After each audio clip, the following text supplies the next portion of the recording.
I think you briefly made a reference to man-made UFOs earlier. And for people that maybe missed our first episode, they might be thinking, what the heck is that? Because I think that phrase maybe really cuts through to your thesis of what's out there. So could you explain that to someone who doesn't understand what that means? Sure. I would say 70 to 80% of all UFO sightings are highly classified Northrop Grumman, Raytheon, Lockheed Skunk Works. Let's unpack that for a minute.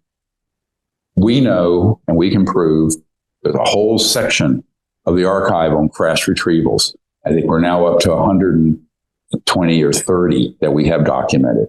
Many of them are illustrated. Many of the cases you'll see have named witnesses who were present at the retrieval. Those are in the archive. We released all of it. Now, we also know through Black Budget, the section of the archive on the Black Budget, trillions of dollars have gone into this. I mean, no less a figure than Donald Rumsfeld. We have the videotape of him saying the day before 9/11 that there are $2.3 trillion unaccounted for in the Department of Defense budget. Unaccounted for is a polite way of saying just flat out stolen. No auditors can find it. And so when you combine those two data points, retrieval of advanced extraterrestrial vehicles with that kind of clandestine and illegal funding in the trillions of dollars, you add one more element. And this is the most important element, the brain trust. I would say the physicists and the engineers that have the highest IQ I have ever met on Earth are working in underground bases or in these programs. They are absolutely brilliant. Often they're plucked out of high school or college. I mean, I will tell you right now, the most brilliant people in those fields are not writ large at MIT or Caltech or Harvard. They just aren't. I mean, academia is where we kind of dump mediocre bright people, not these kinds of people. But, I mean, no offense to anybody, but it's true. Do you think that people, because I went to MIT and if I told my professors, these thoughts about anti-gravity, they would, look at me funny. Do you think at that point in time, those people are so brainwashed into the classical science that they couldn't even get their head around this? Do you actually have to bring people in earlier in their career? Is that one of the reasons? Absolutely. By the time you get your master's or PhD, you're steeped in the orthodoxy and you're in that box, unless you're a true scientist. Now, let me define a true scientist. A true scientist is searching for the truth, and they will go where it leads them. And that's true whether the situation with what happened with COVID or with this or anything else. You're going to go to where the facts are. You're not going to be prejudiced with your preconceived beliefs. That is not a scientist. So a genuine scientist will look at the facts and will go where the facts are and is open to discovery. But I always tell people, look, I'm a medical doctor and emergency and trauma and all that. We're scientists second. We're humans first. And so humans have their foibles and the ego and the tendency to get blinders put up and have prejudices against things that you think just cannot be true. And that's true of journalists and politicians and all humans. So, and it's true of scientists. People think that scientists somehow aren't human because they're scientists. No, they have all the failings and frailties of humans, which we all are. And so we all have those frailties and failings.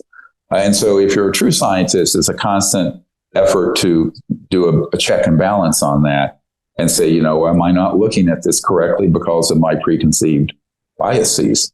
But most scientists are not quite that objective.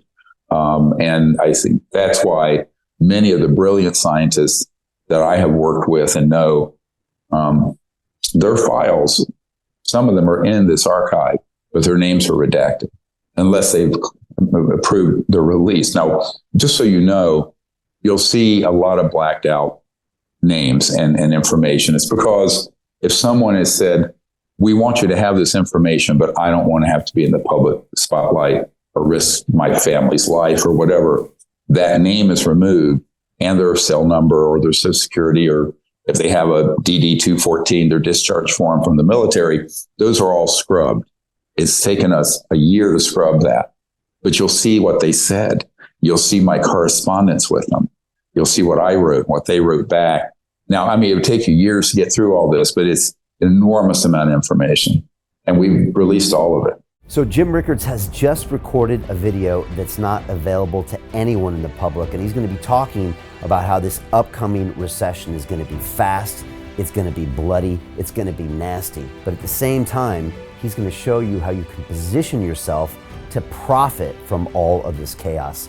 Now, we've made this video only available to our viewers. Go to londonreal.tv/Jim. Watch that immediately. I can't say enough good things about Jim Rickards. He understands the global economic system better than any guest I've ever had on London Real. His predictions are almost uncannily true, and you can learn how to profit from his vision, from his expertise, and his understanding of economics. So go to londonreal.tv/Jim or click the link below. It's an excellent, excellent look on what's going to happen in the future and how you can position yourself to profit from that. Jim is one of the best in the business, one of my favorite guests on London Real, and he's very, very good at predicting the future and showing us all to profit from it. So click the link, and I hope you enjoy. The greedy bankers are about to do it again. In 2008, they crashed our financial system and nearly bankrupted the entire global economy. Then they received trillions of dollars in government bailouts. And after, they demanded fat bonuses paid for by you, the taxpayer. It turns out the banks haven't just been screwing the American taxpayers, they're also screwing over their investors. Turns out the banking industry is the worst place you could put your money, despite enormous taxpayer bailouts. Now the bankers are back to take away your financial freedom. They lie and tell you that cryptocurrency isn't safe. They try to make it illegal for you to choose how to invest your hard-earned money. They lie and say cryptocurrency is used by money launderers and criminals. But look at the record. It's the banks themselves that launder hundreds of billions of dollars every year to the biggest criminal operations in the world. Leaked documents have revealed how some UK banks have helped criminals, money launderers and Russians under sanctions. American authorities discovered that the Sinaloa cartel moved $881 million through HSBC accounts as bank officials turned a blind eye to the illegality. The bankers lie and say cryptocurrency is not a real investment. Meanwhile, the smartest CEOs in the world are buying billions and billions of it. The truth is that banks lie about cryptocurrency because it makes them scared. The banks take $9 trillion per year of your hard-earned money, and they are worried that they will finally be exposed. They're scared because crypto means they can no longer control your money, which means they can no longer control you. They are scared because you might actually understand your money and intelligently decide what to do with it. Now is the time for us to come together, fight back, and take control. It's time to educate ourselves, our families, and our communities. Because financial education means financial freedom. We know that cryptocurrencies will help us build the new decentralized financial system of the future. A banking system that is of the people, by the people, and for the people. A banking system where access to finance is a fundamental human right.